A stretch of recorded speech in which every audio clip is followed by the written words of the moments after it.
우리가 그 예수를 믿는다는 것, 예수를 구주로, 나의 구주로 믿는다는 것은 나의 삶의 주가 내가 아니라 누가 된다는 겁니까? 예수님이 되신다는 거잖아요.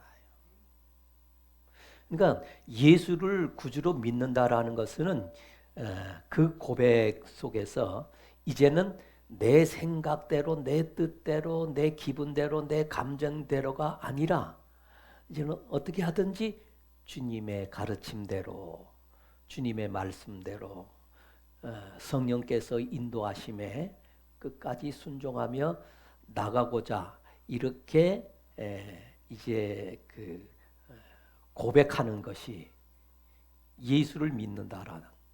그렇다고 한다면 예수를 믿는 자들의 삶의 자세와 그 방향과 그 목적이 어떠해야 하는가, 어떠해야 하는가.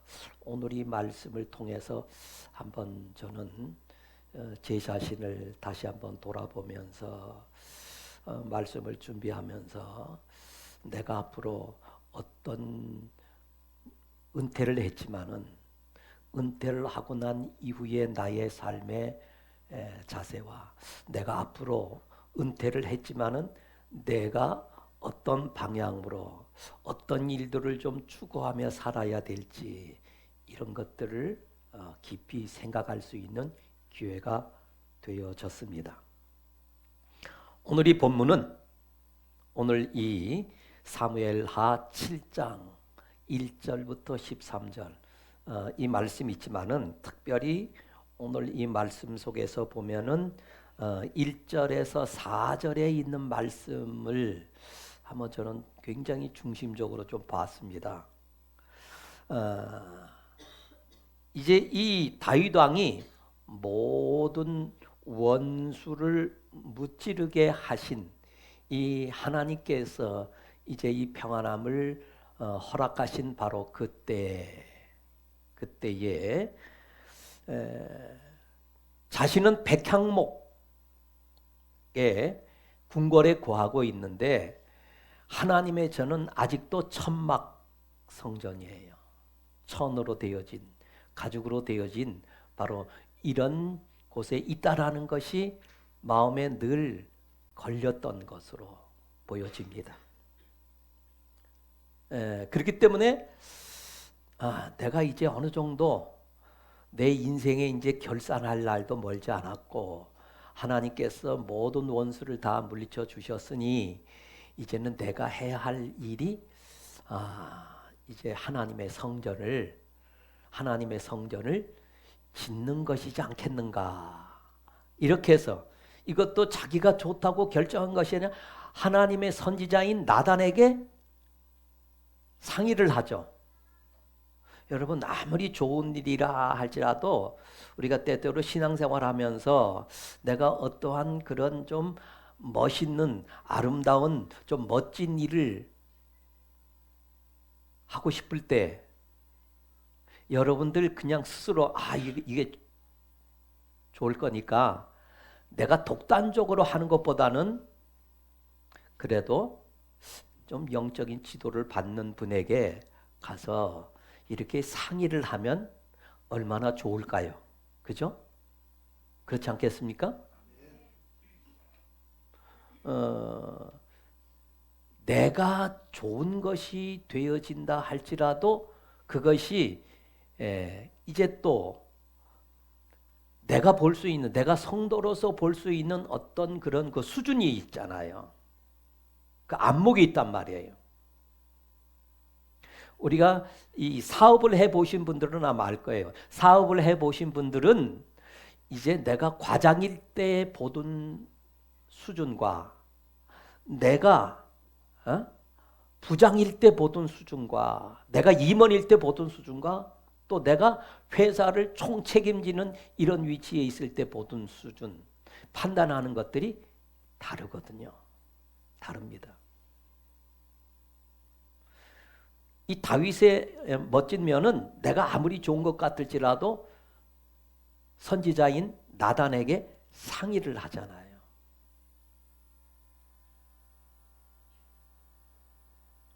상의를 합니다. 근데 나단 선지자도 그거 참 좋은 일입니다. 왕의 마음에 좋은 대로 행하십시오라고 이렇게 허락을 했습니다. 그런데 하룻밤 자고 일어나더니 나단 선지자가 와가지고 그거 하나님께서 당신에게 허락한 일이 아닙니다. 여러분, 이거를 그저 옛날에 다윗과 나단 선지자 사이에서 있었던 일이라 생각하지 마시고 내가 정말로 모든 힘을 다해서 내 삶의 전부를 이제 이 마지막 순간에 내가 이런 일을 하고 싶어서 나의 지금까지 살아온 모든 것들을 총동원해서 주님의 일을 좀 하고 싶어서 해서 결정되어졌어요.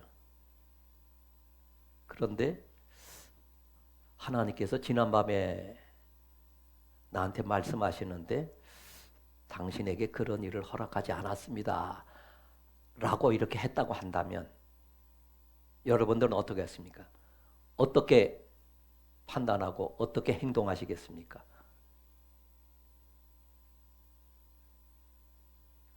마음에 섭섭함이 없을까요? 목사님도 좋다고 그러지 않았습니까? 그거 참 좋은 일이라고 그렇게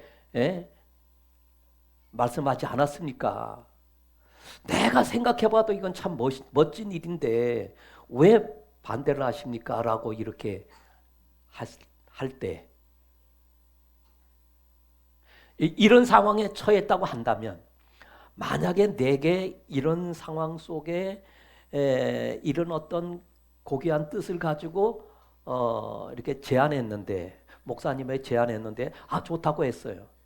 그런데 그 다음 날 내가 기도해 보니까 목사님 그건 아닌 것 같습니다. 저한테 이렇게 말씀하시면 하셨다고 한다면 어떻게 내 마음에 감정이 처리되어질까? 내가 어떤 처신을 할 수 있었을까? 그거는 내가 직접적으로 이런 일을 당하지 않았기 때문에 내가 장담할 수는 없겠지만은 내가 이런 상황 속에 처해 있다고 한다면 내가 어떻게 이 문제를 해결해 나갈 것인가?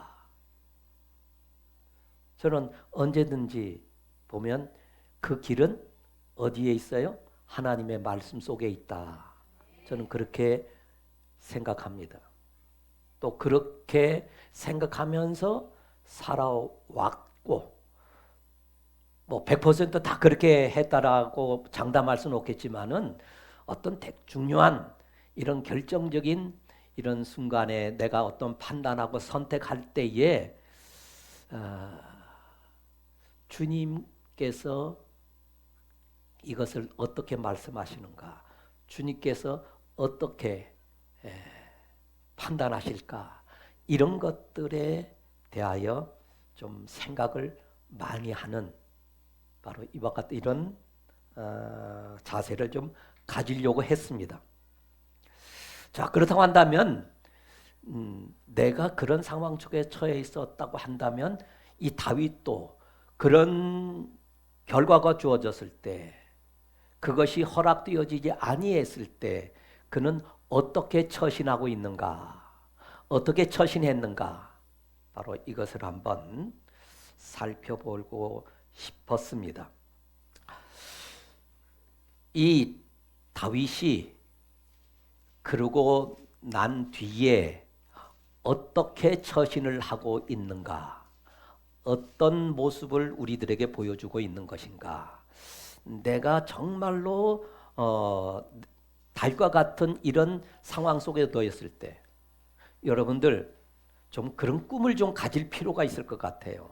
우리 성도들 하나님께서 나를 크게 사용하실 때가 분명히 있을 것이다. 이런 믿음의 확신을 좀 가지시기 바랍니다. 나를 통하여 역사하시는 바로 이와 같은 시간들이 있을 거다. 물론 지금도 그렇지만은 좀 뭔가 좀 색다르게 남다르게 바로 이런 일에 여러분 고귀하게 쓰임 받는 여러분들 되시기를 예수님의 이름으로 축복드립니다. 예, 그렇죠. 자, 이런 꿈을 늘 좀 가지고 있었으면 좋겠어요. 하나님께서 우리가 성경이 있다 보게 되면 다윗같이 다윗은 왕이었으니까. 처음부터 왕이었습니까? 아니잖아요. 그는 양을 치는 목자였어요. 오늘 이 본문 속에서도 나타나 있지만 목자였던 너를 내가 이스라엘의 목자로 삼고 왕으로 삼고 그리고 네가 어려웠던 많은 순간들을 내가 돕고 내가 함께해서 승리케 해서 오늘에 이르게 하셨다라고 말씀하고 있습니다. 앞으로도 그렇게 하실 것이다라고 말씀하고 있습니다. 그러니까 우리 예일의 성도들은 지금의 나는 지금 뭐 아무것도 할 수 없는 이런 처지야, 이런 상황이야. 여기에 머물지 마시고요. 하나님께서 어떻게 역사하실지, 예? 내 자녀를 통하여 어떻게 크게 역사하실지, 하나님께서 그런 기회를 주셨을 때, 그런 상황 속에 처했을 때, 좀 나는 어떤 모습을 보일 것인가. 자, 다시 한번 보겠습니다. 이 성전 건축에 대한 꿈이 어느 날 갑자기 저는 생겼다라고 보질 않아요. 왜냐하면 성경을 이렇게 보면서 보니까요. 이런 준비를 하기까지 이런 생각 속에서 그 말씀을 보면서 그는 승리를 거둘 때마다 어떤 많은 전쟁에서 전리품을 거둘 때마다 이것을 그 마음속에 앞으로 하나님의 명성을 위해서 하나님의 영광을 위해서 크게 사용해야겠다라고 하는 이런 마음과 뜻을 가지고 있었다라고 봅니다.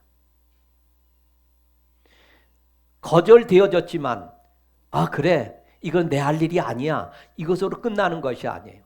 어차피 이 일은 누가 하든지 해야 할 일이거든요.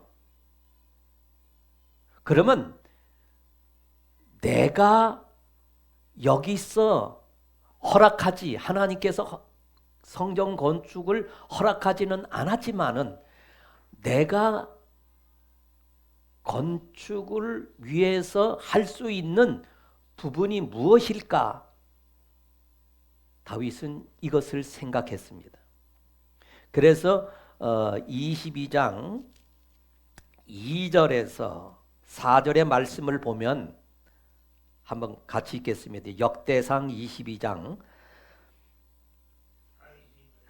자 시작. 다윗이 명령하여 이스라엘 땅에 거류하는 이방 사람을 모으고 석수를 시켜 하나님의 성전을 건축할 돌을 다듬게 하고 다윗이 또 문짝못과 거멀 못에 쓸 철을 많이 준비하고 또 무게를 달 수 없을 만큼 심이 많은 놋을 준비하고 또 백향목을 무수히 준비하니 이는 시돈 사람과 두로 사람이 백향목을 다윗에게 많이 순하여 왔음이라. 예. 그러니까 다윗 건축하는 바로 그것은 허락되어지지 아니했지만 그 건축을 위해서 이제 거기에는 석수쟁이도 필요하고요. 그 다음에 또 목수도 필요하고요. 또 거기에 많은 재료들을 필요한 것. 이 준비는 다윗이 하는 겁니다. 다윗이. 이제는 하나님께서 내게 허락하지 않으니까 나와는 상관이 없어. 딱 그냥 단절하는 것이 아니라, 그렇다고 한다면 이 일은 누구를 통해서든지 해야 할 일인데 내 목이 무엇일까? 내가 할 수 있는 일은 무엇일까? 이것을 생각하고 있다라는 것이, 제가 어떨 때 보게 되면 좀 그런, 제가 이제 노예에서 어떤 임원의 직을 맡고 그만두게 되면요, 그동안 하면서 굉장히 힘들었고 막 그 때로는 그 협조하지 않고 이런 분들도 있었거든요. 그러면 이제 그냥 내가 여기까지 일하고 그냥 앞으로 나는 이제 전혀 관심도 안 두고 그냥 니들 알아서 해. 이런 마음과 이런 자세가 되어질 때가 있더라고요. 근데 다윗은 그러지를 않았어요. 다윗은 그러지를 않더라고요. 그럼 내가 할 수 있는 것은 무엇이지? 어차피 건축을 하려고 그러면, 성전 건축을 하려면 이런 많은, 그러니까 이방인들이에요. 이 돌을 다 잘 다듬는 사람들, 그 다음에 이 목재를 다 잘 다듬는 사람들, 이건 이방 사람들이니까 이런 이방 사람들과의 그 관계도 좋은 관계 속에서 그들이 충분히 자신의 역량을 발휘할 수 있을 이런 준비를 하고 있었다라는 것이고, 그리고 백향목 같은 나무는 이스라엘 땅 안에 있는 것이 아니라 이스라엘 땅 밖에 두로와 시돈 이런 지역에 많았던 것으로 보게 되어집니다. 그러다 보니까 그들과의 관계도 굉장히 좋은 외교적인 관계를 맺어서 하나님의 이 성전이 건축되어질 때 그 좋은 재료들을 공급받을 수 있도록 이런 준비를 했고, 또 거기에 여러 가지 그런 부수한 이런 재료들이 있잖아요. 놋도 있고 못도 있고, 그러니까 철, 이런 것들을 그가 준비했는데, 어떻게 준비했다고 하냐? 많이 준비했다 그랬습니다. 많이 준비했다. 그 다음에 5절 하반절에 보게 되어지게 되면, 5절 하반절에 보면은요, 다윗이 죽기 전에 많이 준비하였더라 그랬습니다. 저는 여기서 감동을 받아요. 역시 왜 하나님께서 다윗을 하나님의 마음에 합한 자라고 하셨는가? 그죠? 이건 네가 할 일이 아니야. 이랬음에도 불구하고 삐지거나 뭐 그냥 섭섭해하거나 이런 모습이 아니잖아요. 우리 이 신앙생활 하다 보면요, 왜 이렇게 삐지는 사람들이 많고 왜 그렇게 섭섭해하는 사람들이 많아요? 에? 우리 예일교회에서 일어난 일은 아니고요. 그럼요. 어떤 목사님들이 이렇게 예배 끝나고 이렇게 이제 축도 끝나고 악수하잖아요. 악수하다 보면 어떤 사람은 또 붙들고 손 붙들고 안 놔요. 그러면서 그냥 또 일주일이 있었던 얘기를 이렇게 하다 보면 어떨 때는 이제 쭉 서 있는 사람도 있지만은 그냥 밀려서 떠밀려 나가는 경우도 있거든요. 그러면서 목사님은 나하고는 눈도 안 맞추지고 나에게는 관심이 없어 이래가지고 그냥 섭섭해 하시는 분들 여기는 없죠? 예. 그런 분들이 있더라고. 그 다음에 이제 22장 14절과 15절에 보게 되면요, 내가 환난 중에 그랬어요. 내가 환난 중에 여호와의 성전을 위하여, 환난 속에서도 그는 뭘 생각했다라는 겁니까? 하나님의 전을 건축할 것을 생각했다. 사람이요, 너무 자기가 힘들고 어렵다 보고 되면 힘들이 있다 보게 되면 하나님의 일이고 무슨 다른 사람들의 생각할 겨를이 없는 것이 대체적으로 보편적인 사람들의 모습입니다. 그런데 다윗은 환난이, 이거 환난이라고 하는 것은요, 다윗이 당했던 환난은요, 어떤 분들은 가끔 그런 얘기해요. 목사님, 내가 살아온 얘기를 쓰면요, 내가 소설책을 몇 권을 써도 다 못 써요. 뭐 이러면서 그냥 자신의 삶을, 그런 분들은 다윗의 삶을 한번 쭉 성경 속에 한번 더듬어 보시기 바랍니다. 환난 중에 14절에 22장 14절에 내가 환난 중에 여호와의 성전을 위하여 금 10만 달란트. 그런데 금 10만 달란트예요. 와, 이거 하루아침에 모을 수 있는 양이 아닙니다. 그러니까 오랜 시간 동안 모았다라는 거죠. 은 100만 달란트. 요즘 은값도 많이 올랐습니다. 그 다음에 놋과 철을 그 무게에 달 수 없을 만큼 심히 많이 준비하고 제목과 돌을 준비하였으나. 자, 그러면서 이제 이렇게 준비해 놓고 그 아들한테 뭐라 하나? 너는 더할 것이며.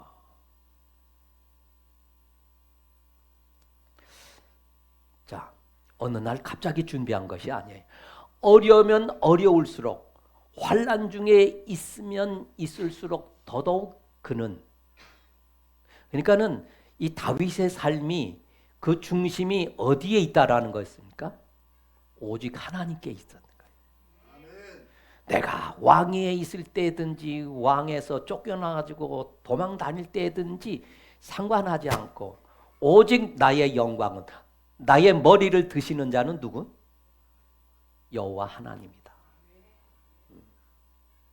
내가 왕위에 쫓겨나가지고 막 그렇게 도망 다니는 그런 상황 속에서도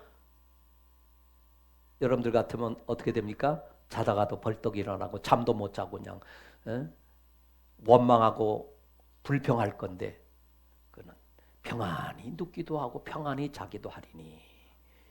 다윗의 고백입니다. 그게 그 아들 압살롬에게 반역으로 쫓겨나가지고 지금 죽느냐 사느냐는 순간 속에서도 아마 옆에 사람들이 볼 때 그랬을 거예요. 아니 저거 왕이란 작자가 그래 지 아들한테 쫓겨나가지고 우리도 지금 그냥 안타깝고 그냥 지금 사느냐 죽느냐 하는 이런 위기 속에 있는데 저렇게 잠이나 자고 있다라고 아마 옆에서 보면서 좀 빈정거리는 사람도 있었을지 모르겠어요.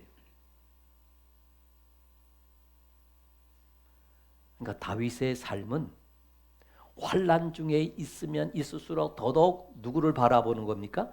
주님을 바라보고 내가 앞으로 무엇을 해야 할지 이런 것들을 생각하고 있었다라는 거예요.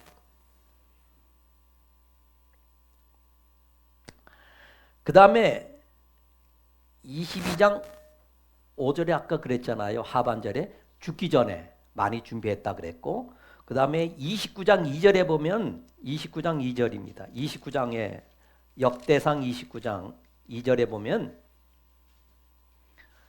내가 이미 내 하나님의 성전을 위하여 힘을 다하여 준비하였나니. 힘을 다하여 준비했다.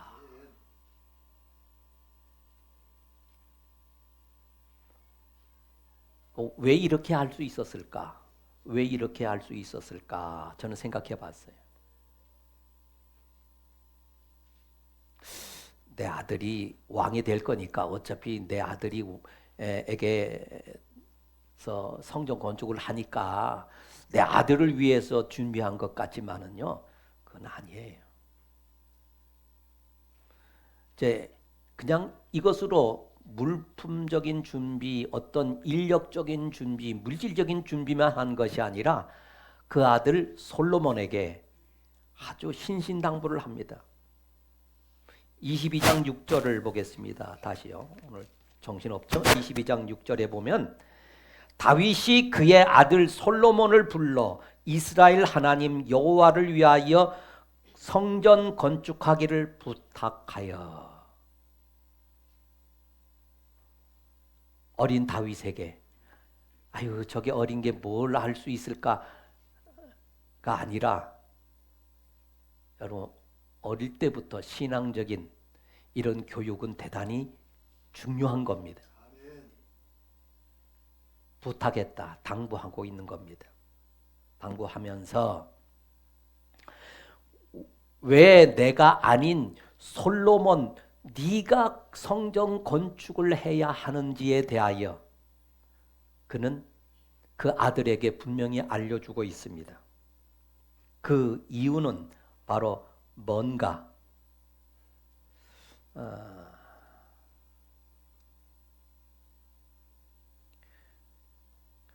8절에 보게 되면 그러거든요. 8절에 보면 22장 8절에 보면 여호와의 말씀이 내게 임하여 이르시되 너는 피를 심히 많이 흘렸고 크게 전쟁하였느니라. 내가 내 앞에서 땅에 피를 많이 흘렸은즉 내 이름을 위하여 성전을 건축하지 못하리라.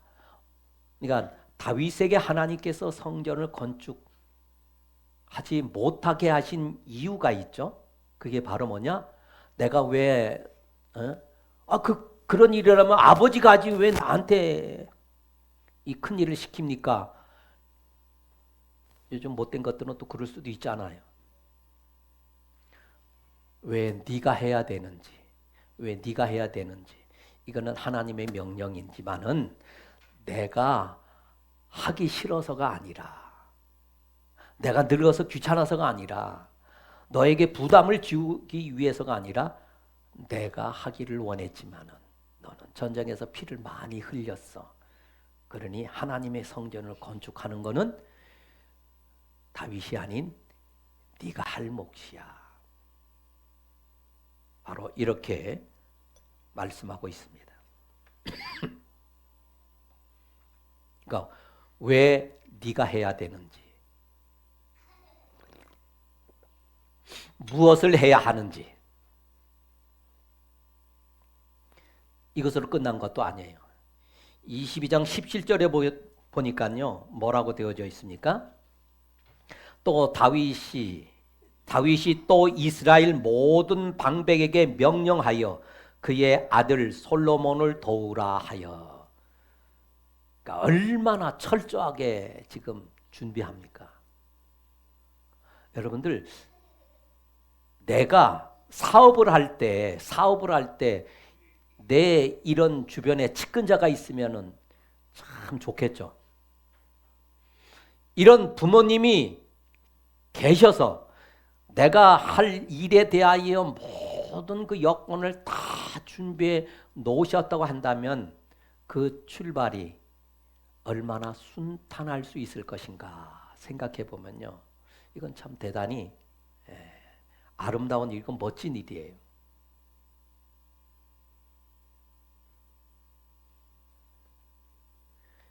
이것만 준비한 게 아니에요. 성전을 어떻게 지을지 그 설계도 오늘 뭐 이제 그까지는 보지 않겠습니다만은 그 설계도 어떻게 하고 뭐 제사장 어떻게 모든 준비를 다 누가 해놨습니까?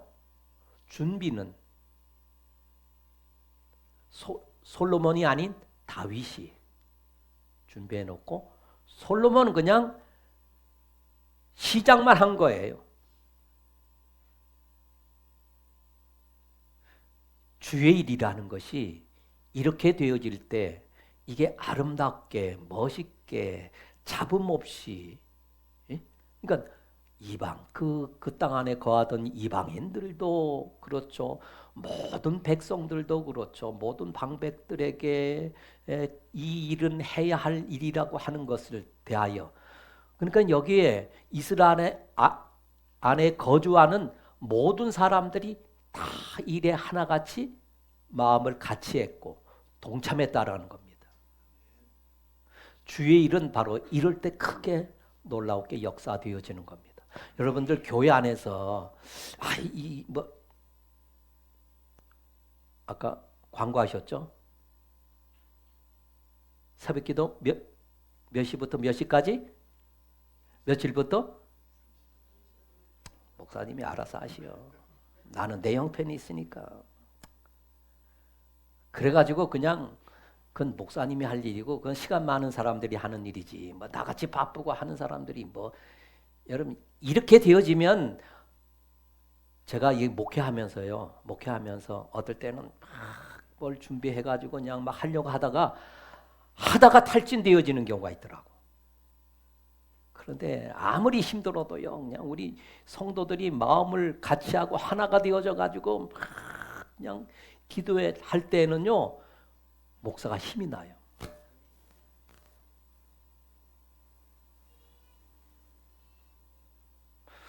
우리 고혜숙 권사님,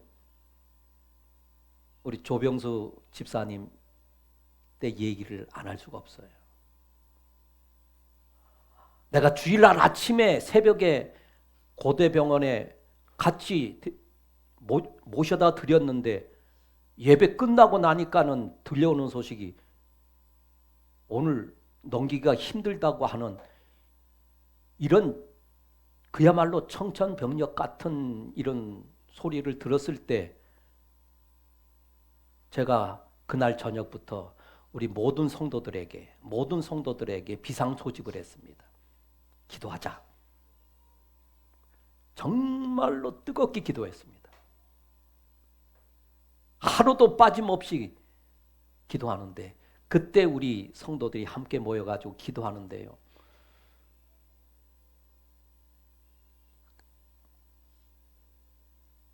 하나님께서 되게 힘을 주시는 거예요.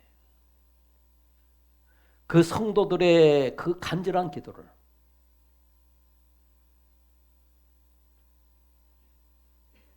며칠 뒤에 의사를 만났는데 의사가 하는 얘기가 이건 기적이에요. 그 의사 선생님이 그 집사님에게 당신 살아난 건 기적이야 그러더라고요. 그러니까 마음이 하나가 되어지니까요. 오늘 넘기기 힘들다고 하는 생명이 하나님께서 생명을 연장시켜 주시더라니까요. 앞장서서 일하시는 목사님, 내가 오늘도 그냥 이 자리 여러분 한 사람 오고 안 오고 뭐 그게 크게 죽고 사는 문제는 아니지만은 여러분 좀 이런 마음, 내가 그 자리에 한번 참여함으로 우리 목사님이 힘있게 목회하실 수 있는 이런 뭐가 조그만 그런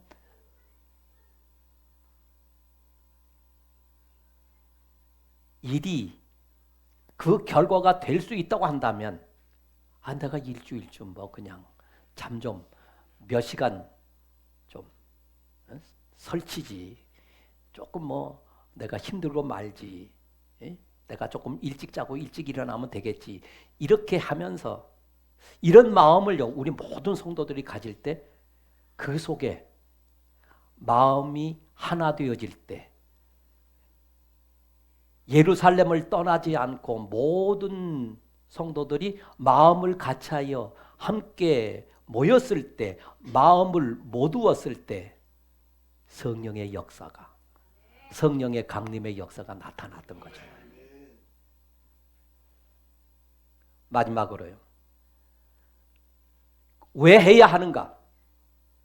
왜 해야 하는가?